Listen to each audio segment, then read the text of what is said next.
पणमीय शिरसाणेमिं गुणरयण विभूषणं महावीरं सम्मत्तरयण निलयं पयडि समुक्कित्तणं वोच्छम्। गोमटसार कर्मकांड के इस स्वाध्याय में आप सबका हार्दिक अभिनंदन और स्वागत है। गोमटसार कर्मकांड में कुल 9 अधिकार हैं, जिसमें से प्रथम अधिकार का स्वाध्याय हम यहां पर कर रहे हैं। इसकी कुल 21 गाथाएं हमने बड़े विस्तार से समझी और उसके माध्यम से हमने ये समझा कि कर्मों के 1, 2, 8 आदि भेद होते हैं।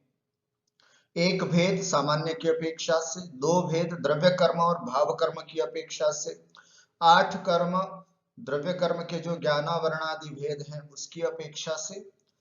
आज गाथा संख्या 22 के माध्यम से हम समझते हैं अष्ट कर्मणाम उत्तर प्रकृतयः, अर्थात 8 कर्म जो हैं, 8 कर्मों की जो प्रकृतियां हैं कौन कौन सी? ज्ञानावरण, दर्शनावरण, वेदनीय, मोहनीय, आयु, नाम, गोत्र और अंतराय। इन 8 कर्मों के उत्तर प्रकृति कितनी है, अर्थात और उत्तरोत्तर भेद कैसे बनते हैं, कितने बनते हैं, इस बात को आचार्य नेमिचंद्र सिद्धांत चक्रवर्ती जी गोमटसार कर्मकांड के प्रथमाधिकार के इस 22वीं गाथा में समझाते हैं। आइए एक बार गाथा का उच्चारण करते हैं। पंचनवदोन्नियट्ठावीसं चौरो कमेण ते नवुदी ते उत्तरं सयं वा दुगपणगम उत्तराहुन्ति। पुनः एक बार। पंचनवदोन्नियट्ठावीसं चौरो कमेण ते नवुदी ते उत्तरं सयं वा दुगपणगम उत्तराहुन्ति। अर्थ देखें। पंच, पंच का अर्थ होता है 5। नव, नव का अर्थ होता है 9। दोन्नी, दोन्नी का मतलब होता है 2। 5, 9, 2, 28 अर्थात 8 माने 8, 20 माने 20। 28 अर्थात 28। जो हमारा हिंदी का यह शब्द है 28, वो कहीं ना कहीं प्राकृत का ही परिवर्तित रूप हो करके 28 रूप आज हम इसको रूप में बोलते हैं। 28 हिंदी में बोलते हैं ना 28, वह वस्तुतः प्राकृत का ही आगे और परिवर्तित हो करके वो शब्द बना है। तो 28 अर्थात 28। चौरो, चौरो माने 4। कमेण अर्थात क्रम से।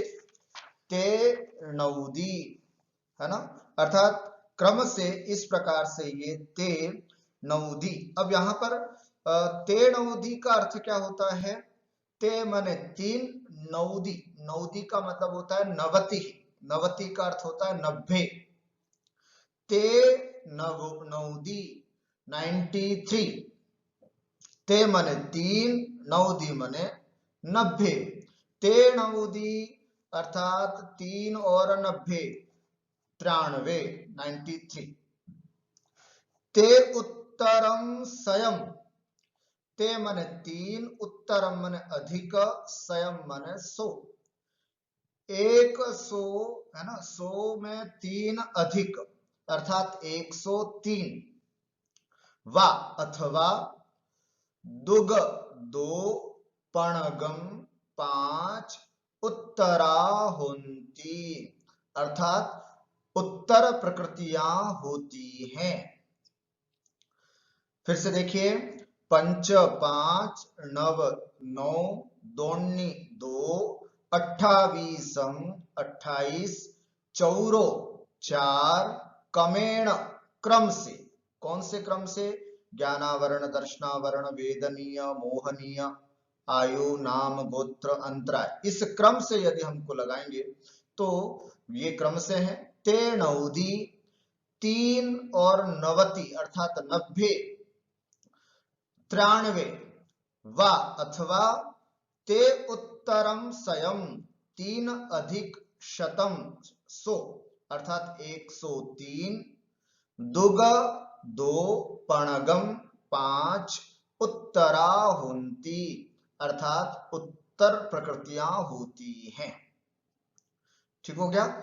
ज्ञानावरणादि कर्मों की क्रमशः 5, 9, 2, 28, 4, 93 अथवा 103, 2 और 5 उत्तर प्रकृतियां होती है। स्पष्टम। फिर से, ज्ञानावरण आदि मूल 8 कर्मों की क्रम से 5, 9, 9, 2, 2, 28, 28, चौरो 4 है ना, ते नवदी 93 अथवा ते उत्तरम स्वयं 103, दुग अर्थात 2, पणगम 5, उत्तरा अर्थात उत्तर प्रकृतियां होंती होती हैं।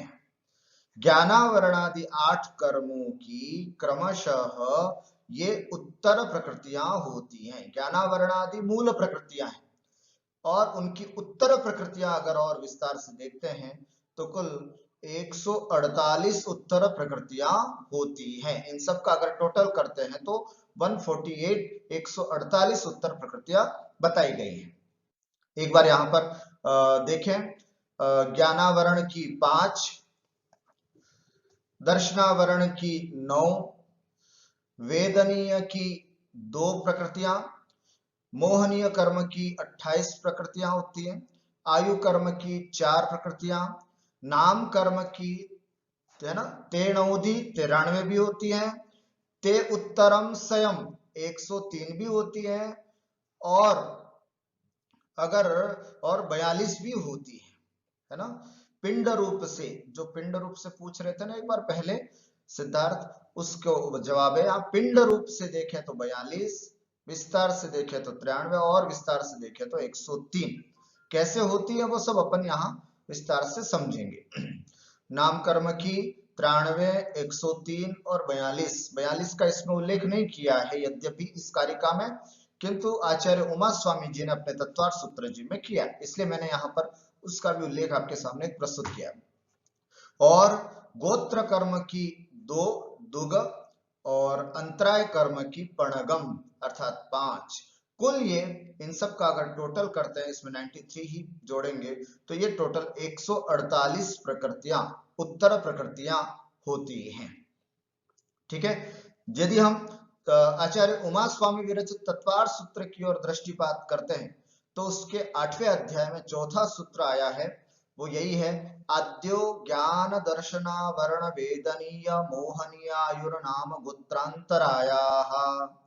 अर्थात ये तो इनके नाम हो गए है ना, ज्ञान दर्शन वर्ण वेदनीय मोहनीय आयुर्नाम गोत्रांतराया। फिर उनकी प्रकृतियां भी बताई है, कौन कौन सी, यथा क्रमम क्रम से 5, 9, 2, 28, 28, 4, 24। देखिए तत्वार्थ सूत्र जी में 24 या 4, 24, 5 भेदाः यथा क्रमम, ये जैसे नाम है उसी क्रम से इनके भेद भी जानना चाहिए। स्पष्ट हुआ। ज्ञानावरणादि 8 मूल प्रकृतियों के कुल 148 उत्तर प्रकृतियां होती हैं। चाहे तो आप ये उत्तर प्रकृतियों की संख्या के लिए ये गाथा याद कर सकते हैं अथवा ये याद करें, बहुत अच्छा होगा। अभी हम गोमट सार जी पढ़ रहे हैं तो गोमट सार जी की गाथा याद करके हम उनकी उत्तर प्रकृतियों के बारे में ध्यान रखें। आइए सबसे पहले अब अपन समझते हैं ज्ञानावरण कर्म। पहली बात तो ये समझें कि ज्ञानावरण कर्म कहते किसे हैं। तो सामान्य रूप से अपन ने जैसे पहले पढ़ा है, जो कर्म जीव के ज्ञान गुण को ढके उसे हम ज्ञानावरण कर्म कहते हैं। ठीक हुआ। जो कर्म जीव के ज्ञान गुण को ढके, ज्ञान को आवरित करे, उसे हम ज्ञानावरण कर्म कहते हैं। इसके कुल ज्ञानावरण कर्म के 5 भेद होते हैं। जैसे अभी हमने देखा तत्वार सूत्र जी में सूत्र है इसके लिए, मतिश्रुतावधि मनः पर्यय केवलानाम, है ना, अर्थात मति ज्ञानावरण, श्रुत ज्ञानावरण, अवधि ज्ञानावरण, मनः पर्यय ज्ञानावरण और केवल ज्ञानावरण। ठीक हो गया। ज्ञानावरण के 5 भेद तत्वार सूत्र जी के सूत्र की दृष्टि से देखें तो ये सूत्र दिया है उसमें, मति श्रुतावधि मनः पर्यय केवलानाम। मति ज्ञानावरण, श्रुत ज्ञानावरण, अवधि ज्ञानावरण, मनः पर्यय ज्ञानावरण और केवल ज्ञानावरण। ठीक है। इनकी परिभाषा देख लें थोड़ा सा संस्कृत की दृष्टि से। मति ज्ञानम आवृणोति आव्रियते वा तत् मति ज्ञानावरणम, अर्थात जो कर्म मति ज्ञान को आवृत करता है, ढकता है, आवृत माने ढकता है, अथवा जिससे मति ज्ञान आवृत होता है, ढका जाता है, उसे हम मति ज्ञानावरण कर्म कहते हैं। बहुत सरल परिभाषा, समझ में आ गया। आवृणोति आव्रियते वा, मति ज्ञानम आवृणोति आव्रियते वा तत् मति ज्ञानावरणम, अर्थात जो कर्म मति ज्ञान को आवृत करता है, ढकता है, अथवा जिसके द्वारा मति ज्ञान आवृत होता है, ढका जाता है, उसे हम मति ज्ञानावरण कर्म कहते हैं। ठीक हुआ। बिल्कुल ऐसे के ऐसे श्रुत ज्ञानावरण कर्म की परिभाषा देखेंगे। श्रुत ज्ञानम आवृणोति आव्रियते वा तत् श्रुत ज्ञानावरणम, अर्थात जो कर्म श्रुत ज्ञान को आवृत करता है अथवा जिसके द्वारा श्रुत ज्ञान आवृत होता है, ढका जाता है, उसे श्रुत ज्ञानावरण कर्म कहते हैं। हमने जब सभी कर्मों के दृष्टांत देखे थे तो उसमें देखा था आवरण का मतलब, उसमें आवरण ज्ञानावरण में उदाहरण दिया था वस्त्र का, पट का। तो जिस तरह से टेबल पे रखी हुई कोई वस्तु अगर कपड़े से ढकी हो तो देखने वाला या जानने वाला उस वस्तु को जान नहीं पाता है, समझ नहीं पाता है कि इसके नीचे क्या रखा है। तो उसी प्रकार जो कर्म मति ज्ञान पर आवरण करे, मति ज्ञानावरण, जो कर्म श्रुत ज्ञान पर आवरण करे, श्रुत ज्ञानावरण। अवधि ज्ञानावरण की परिभाषा कैसे देखेंगे अपन। अवधि ज्ञानम आवृणोति आव्रियते वा तत् अवधि ज्ञानावरणम, अर्थात जो कर्म अवधि ज्ञान को आवृत करता है अथवा जिससे अवधि ज्ञान आवृत होता है, ढका जाता है, उसे अवधि ज्ञानावरण कर्म कहते हैं। मनः पर्यय ज्ञानावरणम, मैं बार बार इसलिए बोल रहा हूं जिससे कि याद हो जाए अपने को परिभाषा। मनः पर्यय ज्ञानम आवृणोति आव्रियते वा तत् मनः पर्यय ज्ञानावरणम, अर्थात जो कर्म मनः पर्यय ज्ञान को आवृत करता है अथवा जिससे मनः पर्यय ज्ञान आवृत होता है, उसे मनः पर्यय ज्ञानावरण कर्म कहते हैं। और केवल ज्ञानावरण, केवल ज्ञानम आवृणोति आव्रियते वा तत् केवल ज्ञानावरणम, अर्थात जो कर्म केवल ज्ञान को आवृत करता है, ढकता है, अथवा जिससे केवल ज्ञान आवृत होता है, उसे केवल ज्ञानावरण कर्म कहते हैं।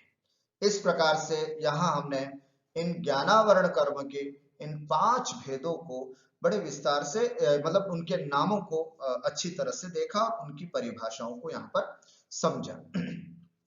ठीक हुआ। अब हम आगे देखते हैं दूसरा कर्म, दर्शनावरण कर्म। दर्शनावरण कर्म, पहले तो ये समझें कि दर्शन किसे कहते हैं, है ना। दर्शनावरण कर्म, पहले दर्शन किसे कहते हैं, फिर दर्शनावरण कर्म किसे कहते हैं, और फिर उसके भेदों को देखते हैं।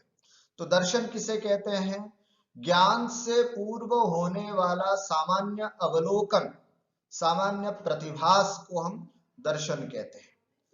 दर्शनावरण कर्म किसे कहते हैं?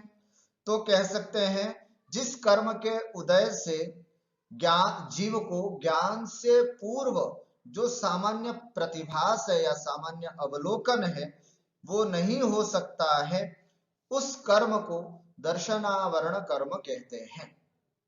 स्पष्ट हुआ? जिस कर्म के उदय से जीव को ज्ञान से पूर्व जो सामान्य अवलोकन होता है वो नहीं हो पाता है, उस कर्म को दर्शनावरण कर्म कहते हैं। इस दर्शनावरण कर्म के कुल 9 भेद होते हैं। इसके लिए एक सूत्र जी, तत्वार सूत्र जी में जो सूत्र दिया है उसका सहारा लेकर के मैं आपको यहां पर बताना चाहूंगा 9 भेद कौन कौन से।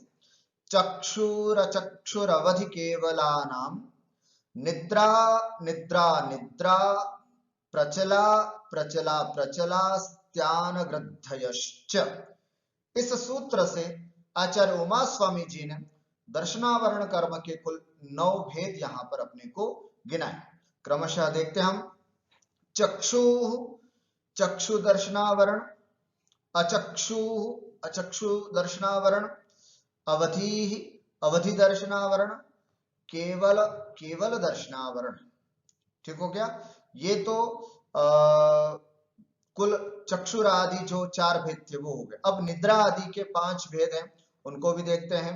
निद्रा निद्रा निद्रा, प्रचला प्रचला प्रचला और स्त्यान ग्रद्धि, है ना, और स्त्यान ग्रद्धि। इस तरह से कुल दर्शनावरण कर्म के 9 भेद होते हैं। हर भेद का अर्थ समझते हैं, इसकी परिभाषा को जानने की कोशिश करते हैं। चक्षु दर्शनम आवृणोति आव्रियते वा तत् चक्षु दर्शनावरणम। संस्कृत की व्युत्पत्ति की दृष्टि से देखा जाए तो जो चक्षु दर्शन को चक्षु के द्वारा होने वाले ज्ञान से पूर्व जो सामान्य अवलोकन है उसको हम कहते हैं चक्षु दर्शन। उस चक्षु दर्शन को जो आवृत करे, ढके, अथवा जिसके द्वारा चक्षु दर्शन आवृत होता है उसे चक्षु दर्शनावरण कर्म कहते हैं। समझ में आया? या फिर इसकी दूसरी परिभाषा अपन ऐसे भी समझ सकते हैं, जो चक्षु इंद्रिय से होने वाले ज्ञान से पूर्व, चक्षु इंद्रिय से होने वाले ज्ञान से पूर्व सामान्य प्रतिभास को प्रकट न होने दे उसे चक्षु दर्शनावरण कर्म कहते हैं। है ना? मैंने ये बताया कि ज्ञान से पूर्व कौन सा ज्ञान? चक्षु इंद्रिय से होने वाला ज्ञान। चक्षु इंद्रिय से होने वाले ज्ञान से पूर्व जो एक सामान्य प्रतिभास होता है उसको प्रकट न होने दे उसे चक्षु दर्शनावरण कर्म कहते हैं। अचक्षु दर्शनावरण कर्म किसे कहते हैं? इसके लिए बताया जाता है चक्षु इंद्रिय के अलावा, चक्षु इंद्रिय के अतिरिक्त शेष स्पर्शन, रसना, घ्राण और कर्णन, इन चारों इंद्रियों के तथा मन से, है ना, तथा मन से होने वाले ज्ञान से पूर्व जो सामान्य अवलोकन है, सामान्य जो प्रतिभास है उसको प्रकट न होने दे उसे हम अचक्षु दर्शनावरण कहते हैं। ठीक हुआ? अवधि दर्शनावरण किसे कहते हैं? तो वही परिभाषा, अवधि ज्ञान से पहले होने वाला जो सामान्य आभास है, सामान्य प्रतिभास है, उसको प्रकट न होने दे उस कर्म को अवधि दर्शनावरण कर्म कहते हैं। ठीक हुआ? केवल दर्शनावरण, केवल ज्ञान के साथ होने वाले, ध्यान रखना, छद्मस्थ जीवों को दर्शन और ज्ञान भिन्न भिन्न होता है, किंतु केवलियों को दर्शन और ज्ञान दोनों एक साथ होते हैं। इसलिए यहां पर परिभाषा क्या होगी केवल दर्शनावरण कर्म की? जो केवल ज्ञान के साथ होने वाले सामान्य प्रतिभास को प्रकट न होने दे उसे केवल दर्शनावरण कर्म कहते हैं। ठीक हो गया। अब 5 निद्राओं के बारे में और देखते हैं। 5 निद्राएं किसे कहते हैं? तो सबसे पहले आती है निद्रा। निद्रा दर्शनावरण, सबके साथ दर्शनावरण लगेगा। निद्रा दर्शनावरण, निद्रा निद्रा दर्शनावरण, प्रचला दर्शनावरण, प्रचला प्रचला दर्शनावरण और स्त्यान ग्रद्धि दर्शनावरण। तो सबसे पहले निद्रा दर्शनावरण कर्म किसे कहते हैं? तो निद्रा दर्शनावरण कर्म के लिए यह बताया जाता है कि जिसके उदय से सामान्य रूप से नींद आती है ना, बड़े सामान्य नींद जिसको आती है उसे निद्रा दर्शनावरण कर्म कहते हैं। लेकिन निद्रा निद्रा दर्शनावरण कर्म किसे कहते हैं? तो कहते हैं जिसके उदय से गहरी नींद आती हो उसे निद्रा निद्रा दर्शनावरण कर्म कहते हैं। निद्रा से सामान्य निद्रा और निद्रा निद्रा दर्शनावरण कर्म का जब उदय होता है तो जीव को बड़ी गहरी नींद आती है, व्यक्ति को बड़ी गहरी नींद आती है। तो जिस कर्म के उदय से है ना गहरी नींद आती हो उसे हम निद्रा निद्रा दर्शनावरण कर्म कहते हैं। प्रचला प्रचला दर्शनावरण कर्म किसे कहते हैं? तो इसके लिए बताया जाता है कि जिसके उदय से जीव बैठे बैठे ही सो जाता हो, है ना, तथा कुछ जागता रहता है, उसे सोता और जागते जैसी स्थिति जहां बनती है उसे हम प्रचला दर्शनावरण कर्म कहते हैं। कभी कभी देखा होगा क्लास में या किसी सभा में कई बच्चे या कई लोग क्या होते हैं कि एकदम नींद की झोंके से लेते हैं, तो उनको कुछ चीजें तो सुनाई देती है और कुछ चीजें चली जाती है। कोई कहता है तुम सो रहे हो, नहीं नहीं साहब मैं सो नहीं रहा हूं, यूं करके फिर वो स्वस्थ हो जाता है। लेकिन जब तक नींद की झोंके आ रहे हैं, नींद की एक झोंके पे एक झोंका ऐसा आता रहा, तो जब खुलता है हल्का सा सुनाई देता फिर वापस नींद आ जाती है। ऐसी जो स्थिति बनती है इसको हम प्रचला दर्शनावरण कर्म के उदय से बनने वाली स्थिति कहते हैं। उसके बाद आता है प्रचला प्रचला दर्शनावरण कर्म किसे कहते हैं? तो कहते हैं जिसके उदय से सोते समय मुंह में लार बहने लगे, है ना, तथा हाथ पैर चलने लगे और गहरी ऐसी मतलब इस तरह की जो गहरी नींद होती है उसको हम प्रचला प्रचला दर्शनावरण कर्म के उदय से आने वाली नींद कहते हैं। अर्थात प्रचला प्रचला दर्शनावरण कर्म के उदय में जीव को इतनी गहरी नींद आती है कि सोया हुआ है, मुंह से लार भी टपक रही है, पता नहीं, इतनी गहरी नींद में सोया हुआ, हाथ पैर पटकता है, सब कुछ इधर उधर करता है, लेकिन हमारा पता नहीं चलता। हमारे बच्चे को हम कहते हैं तू रात भर लाते मारता है, तेरे को पता नहीं चलता? वो कहता है कि नहीं पापा मुझे तो कुछ भी पता नहीं, मैंने कब लात मारी, आप मुझे ऐसे ही बता रहे हैं, मैंने तो ऐसा कुछ किया नहीं।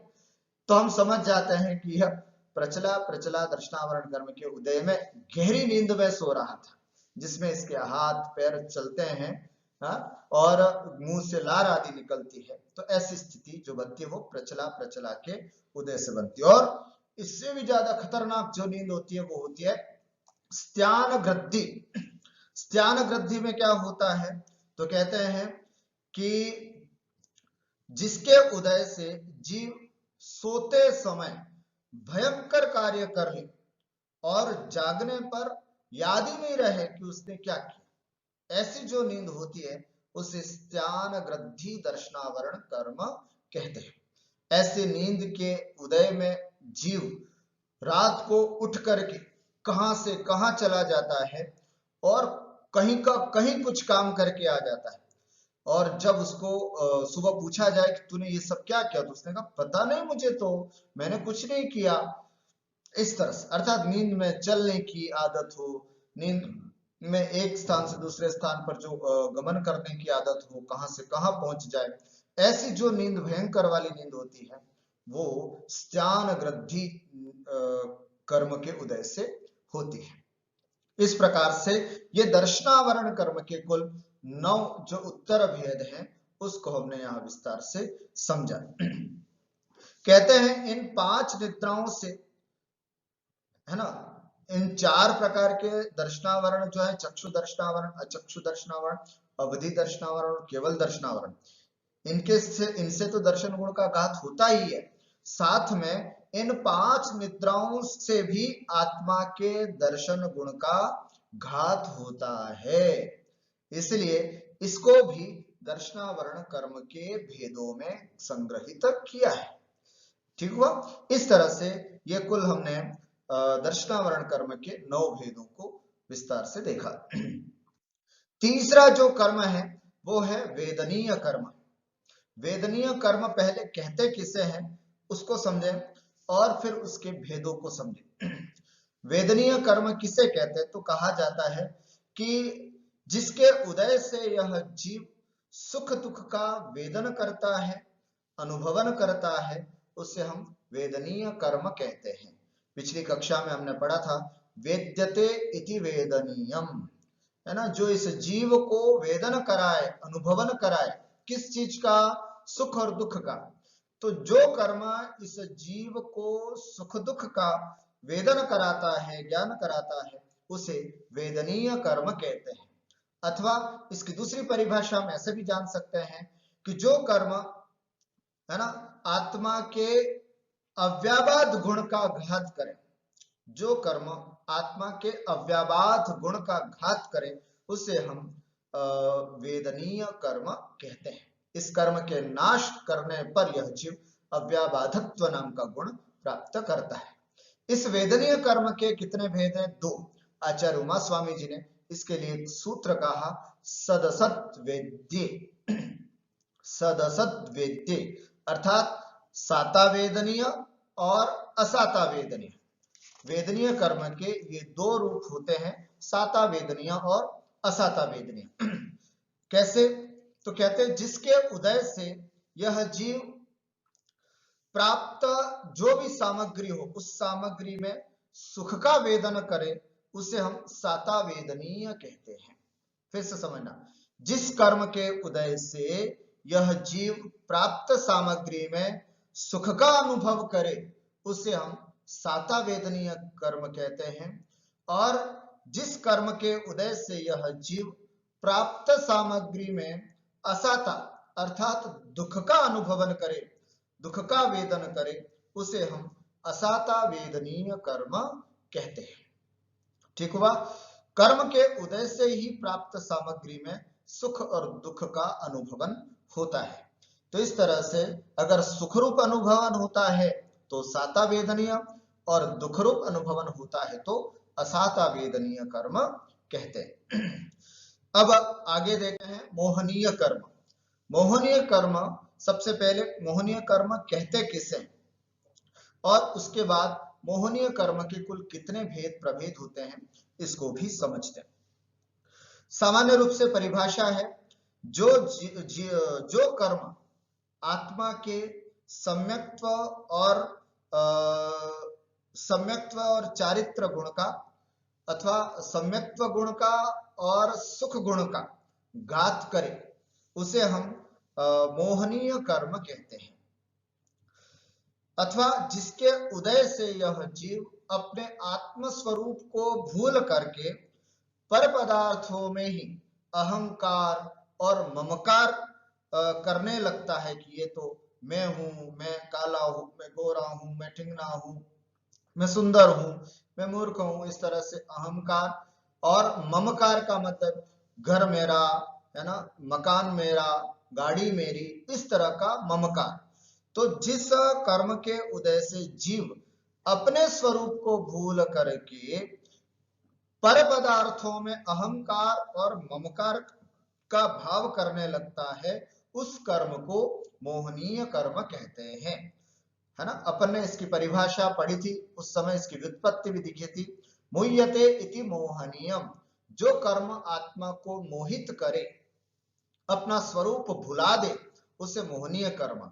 दृष्टांत के समय देखा था मदिरा के समान। जिस प्रकार मदिरा पी करके, शराब पी करके व्यक्ति अपने आप को भूल जाता है और माता को बहन, बहन को माता, पत्नी को बहन, बहन को पत्नी, इस तरह के अनर्गल प्रलाप करने लग जाता है, ठीक उसी तरह मोहनीय कर्म के उदय से यह जीव अपने आप को सुखी, अपने आप को दुखी, मैं मूर्ख हूं, मैं ज्ञानी हूं, मैं सुंदर हूं, मैं काला हूं, इस तरह के भावों को करने लगता है। ये सब मोहनीय कर्म के उदय से ही होता है। मोहनीय कर्म के कुल 28 भेद होते हैं, जैसा कि अपन ने आज गाथा में पढ़ा। मूल में अगर देखा जाए तो दो भेद होते हैं, दर्शन मोहनीय और चारित्र मोहनीय। समझ में आया?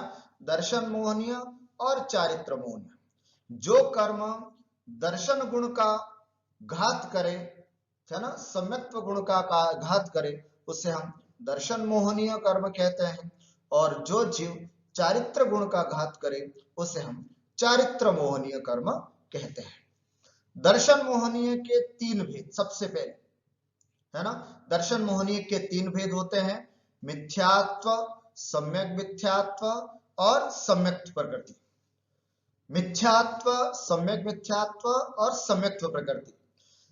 मिथ्यात्व किसे कहते हैं? तो सरल सी परिभाषा है इसकी, जिसके उदय से यह जीव अतत्व श्रद्धानुरूप परिणत होता है, अर्थात भगवान के बताए मार्ग पर से जो विमुख हो जाता है, तत्वार्थ का श्रद्धान जिसको नहीं होता है, हिताहित का विचार जो नहीं कर पाता है, ऐसी स्थिति मिथ्यात्व वाले जीव की होती है। वे अपने स्वरूप की पहचान नहीं कर पाता, वह जीव भेद विज्ञान नहीं कर पाता, जिसके मिथ्यात्व दर्शन मोहनीय कर्म का उदय होता हो। दूसरा आता है इसमें सम्यक मिथ्यात्व। सम्यक मिथ्यात्व प्रकृति के उदय से जीव को क्या होता है? तो बताते हैं, जिसके उदय से मिथ्यात्व और सम्यक्त्व के मिश्रित परिणाम होते हैं, उसे सम्यक मिथ्यात्व कहते हैं। अर्थात सच्चे देव शास्त्र गुरु के दर्शन करने के लिए जब मंदिर जाता है, तब तो कहता है कि बस यही सच्चे देव शास्त्र गुरु हैं, और जैसे ही वहां से बाहर आता है मित्र के साथ और किसी मंदिरों में भी चला जाता है, और वहां जाने के बाद कहता है कि यार ये भी सही से लगते हैं। तो इस तरह के दोनों मिले जुले परिणाम, जहां पर सम्यक्त्व रूप भी परिणाम और मिथ्यात्व रूप भी परिणाम होते हों, ये दोनों परिणाम कौन सी प्रकृति के उदय से आते हैं?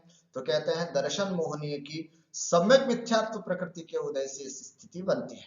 तो सम्यक मिथ्यात्व नाम का यह दूसरा भेद दर्शन मोहनीय का। और तीसरा भेद कहते हैं सम्यक्त्व प्रकृति।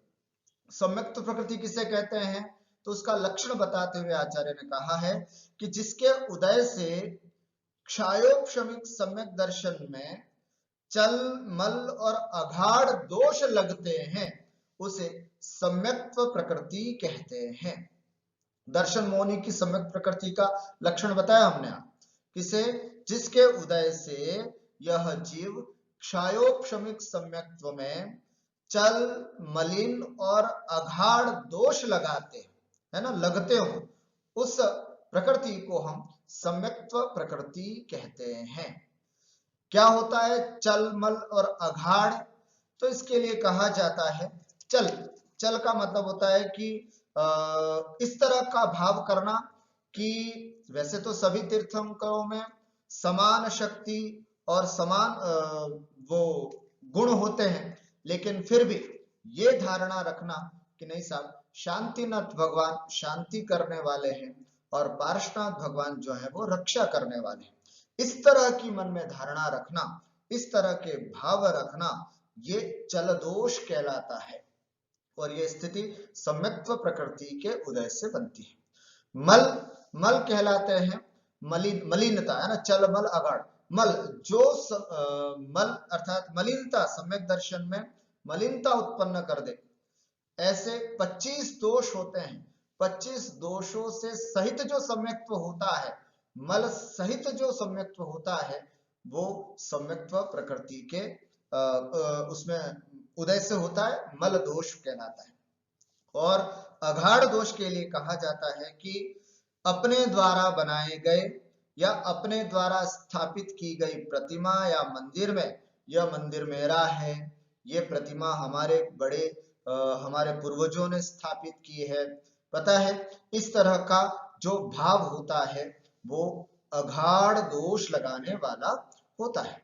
और ये प्रायः हम समाज में देखते हैं, जब भी कोई व्यक्ति मिलता है जिनके पूर्वजों ने मंदिर स्थापित किया है, तो बड़े शान से कहता है ये पता है मंदिर हमारा है, हमारा है। हमारा होने का मतलब क्या है कि जैसे जयपुर में बहुत सारे, है ना, बहुत सारे मंदिर इस तरह के हैं जो परिवारों के नाम से, पाटोदी का मंदिर है ना, पाटोदी का मंदिर, इसका मतलब इस मंदिर को पाटोदी परिवार ने बनाया। नो डाउट पाटोदी परिवार ने बनाया, बहुत अच्छी बात है, मैं उनके पुण्य की बहुत बहुत अनुमोदना करता हूँ, इनके पुण्य कार्य की अनुमोदना करता हूँ। किंतु यह भाव बार बार जगता रहे कि साहब ये हमारे परिवार ने बनाया, ये हमने बनाया है, ये जो है वो हमारे सम्यक्त प्रकृति में दोष लगने का, हमारे सम्यक दर्शन में दोष लगता है, और यह दोष सम्यक्त प्रकृति के उदय से लगता है। ठीक हो गया। चल दोष, शांतिनाथ भगवान शांति करने वाले हैं, पार्श्वनाथ भगवान रक्षा करने वाले हैं। मल दोष 25 दोषों से सहित सम्यक्त, और अघाड़ दोष यह मंदिर मेरा है, यह प्रतिमा मैंने विराजमान की, इस तरह का भाव होना, ये सब क्षयोक्षमिक सम्यक्त्व में या सम्यक दर्शन में मलिनता उत्पन्न करते, और यह मलिनता सम्यक्त्व प्रकृति के उदय से होती है। उसके बाद ये दर्शन मोहनीय के 3 भेद, चारित्र मोहनीय के फिर से 2 भेद करेंगे हम, कषाय वेदनीय और नौ कषाय वेदनीय। कषाय वेदनीय के 16 भेद हैं, अनंतानुबंधी क्रोध, अनंतानुबंधी मान, अनंतानुबंधी माया और अनंतानुबंधी लोभ, ये अनंतानुबंधी की चौकड़ी। अप्रत्याख्यानावरण क्रोध, मान, माया, लोभ, ये 4। प्रत्याख्यानावरण क्रोध, मान, माया, लोभ, और संज्वलन क्रोध, मान, माया, लोभ। ठीक हो गया।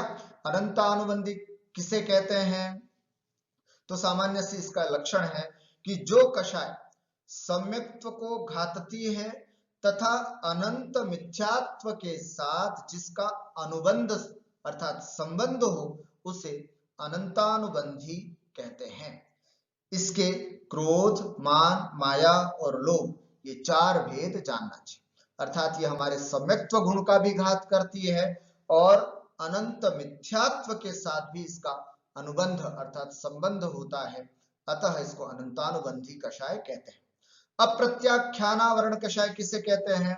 तो कहते हैं जो कषाय, है ना, एक देश चारित्र को प्रकट न होने दे, उसे अप्रत्याख्यानावरण कषाय कहते हैं।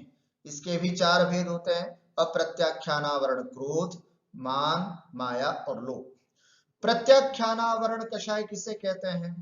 तो जो कषाय चारित्र सकल चारित्र का घात करे, उसे प्रत्याख्यानावरण कषाय कहते हैं। प्रत्याख्यानावरण कषाय जो सकल चारित्र का घात करे, उसे प्रत्याख्यानावरण कषाय कहते हैं। इसके भी 4 भेद होते हैं, क्रोध, मान, माया और लोभ। और संज्वलन जो यथाख्यात चारित्र को प्रकट न होने दे तथा संयम के साथ प्रकाशमान रहे, उसे संज्वलन कहते हैं। यथाख्यात चारित्र जो है, जब तक संज्वलन का उदय रहेगा तब तक जीव अपने आत्मा के शुद्धोपयोग को प्राप्त नहीं कर पाता है, वो शुद्धोपयोग जो 11वें गुण स्थान से ऊपर बताया गया है। तो ऐसी स्थिति में संज्वलन, है ना, अर्थात जो यथाख्यात चारित्र को प्रकट न होने दे और संयम के साथ प्रकाशमान रहे, उसे संज्वलन कषाय कहते हैं। इसके भी क्रोध, मान, माया, लोभ, यह 4 भेद होते हैं। इस प्रकार 4, 4, 4 और 4, यह 16 भेद कषाय वेदनीय के हुए। और उसके बाद आता है 9 कषाय वेदनीय। 9 कषाय वेदनीय के कुल 9 भेद हैं। कौन कौन से? हास्य, रति, अरति, शोक, भय, जुगुप्सा, स्त्रीवेद, पुरुषवेद और नपुंसक वेद। सामान्य रूप से इसकी परिभाषा देखें, जिस कर्म के उदय से हंसी आवे उसे हास्य। रति जिस कर्म के उदय से अपने परिवार में स्त्री, पुत्र आदि में प्रेम रूप भाव आए, ना, परिणाम होता हो, प्रेम करने का, राग करने का परिणाम होता हो, उसे रति कहते हैं। अरति का मतलब जिसके उदय से शत्रु आदि अनिष्ट पदार्थों में, है ना, या जितने भी अनिष्ट पदार्थ हो उसमें अप्रीति रूप परिणाम होते हो, है ना, द्वेष रूप परिणाम होते हो उसे हम अरति कहते हैं। शोक जिसके उदय से इष्ट वियोग और अनिष्ट संयोग में खेद रूप परिणाम होते हो, है ना, खेद रूप परिणाम होते हो, खेद करना, उसे हम शोक कहते हैं। जिसके उदय से भय रूप परिणाम हो उसे भय कहते हैं। जिसके उदय से आत्मा में ग्लानि, है ना, ग्लानि रूप परिणाम हो उसे हम जुगुप्सा कहते हैं। जिसके उदय से पुरुष में रमण करने के भाव हो उसे स्त्रीवेद। जिसके उदय से स्त्री में रमण करने के भाव हो उसे पुरुष वेद। और जिसके उदय से स्त्री और पुरुष दोनों में रमण करने के भाव हो उसे नपुंसक वेद कहते हैं। इस तरह से यहाँ आप देखेंगे तो टोटल 16 और 9 25 भेद चारित्र मोहनीय के हैं, 3 भेद दर्शन मोहनीय के। इस तरह ये टोटल 28 भेद वाला मोहनीय कर्म यहाँ पर सिद्ध होता है। इसके लिए तत्वार सूत्र जी में एक बहुत सुंदर सूत्र भी आया है जिसको आप यहाँ पर सिर्फ सुन लें। दर्शन चारित्र मोनिया कषाय कषाय वेदनीयाख्यास द्विनवषोडश भेदा सम्यक्त्व मिथ्यात्व तदुभयान्य कषाय कषायौ हास्यरत्यरतिशोक भय जुगुप्सा स्त्री पुन्नपुंसक वेदा अनंतानुबंध प्रत्याख्यान संज्वलन विकल्पाश्चैकशः क्रोध मान माया लोभा। इस सूत्र के माध्यम से संपूर्ण मोहनीय कर्म के 28 भेदों को विस्तार से समझाया। आइए अब आयु कर्म के बारे में एक बार हम समझते हैं। सबसे पहले आयु कर्म कहते किसे हैं और फिर उसके भेद। तो आयु कर्म किसे कहते हैं यह हमने पढ़ा ही था कि जिस कर्म के उदय से यह जीव निश्चित समय के लिए किसी भी नरक, तिर्यंच, मनुष्य, देव योनि में रुका रहता है उसे हम आयु कर्म कहते हैं। या फिर गुण की दृष्टि से देखें तो ऐसा कह सकते हैं कि जो कर्म आत्मा के अवगाहन गुण को प्रकट न होने दे उसे हम आयु कर्म कहते हैं। ठीक हो गया? ध्यान से दो परिभाषा। जिस कर्म के उदय से यह जीव नरक, तिर्यंच, मनुष्य या देव पर्याय में अटका रहे, रुका रहे, उसे हम आयु कर्म कहते हैं। इसके लिए उदाहरण खोड़ा अपन ने देखा था। जैसे एक अपराधी को खोड़ा, अगर खोड़े में बांध दिया जाए, दोनों पैर उस खोड़े में अटका दिए जाए तो व्यक्ति कहीं इधर से उधर नहीं जा पाता है अपराधी। ठीक उसी तरह जो कर्म आत्मा को उस विशेष पर्याय में रोके रखता है उसे हम आयु कर्म कहते हैं। और हमारे जीव के अवगाहन गुण को भी जो ढकता है वह आयु कर्म कहलाता है। इसके कुल 4 भेद होते हैं जिसके लिए तत्वार्थ सूत्र जी में एक सूत्र दिया है, नारक तैर्यक मानुष देवानी।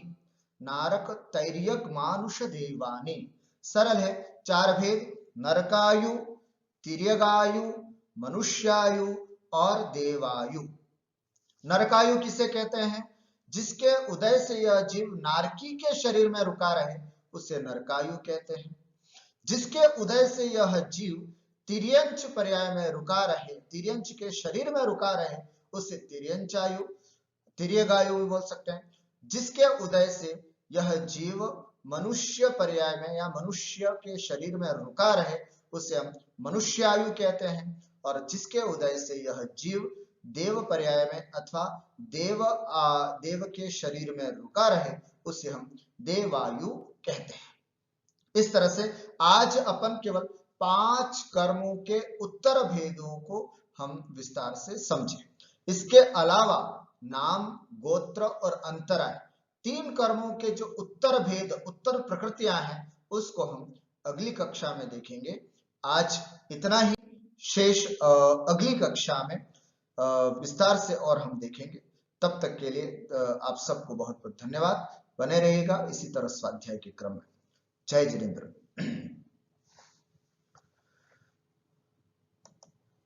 समझ में आया बेटा?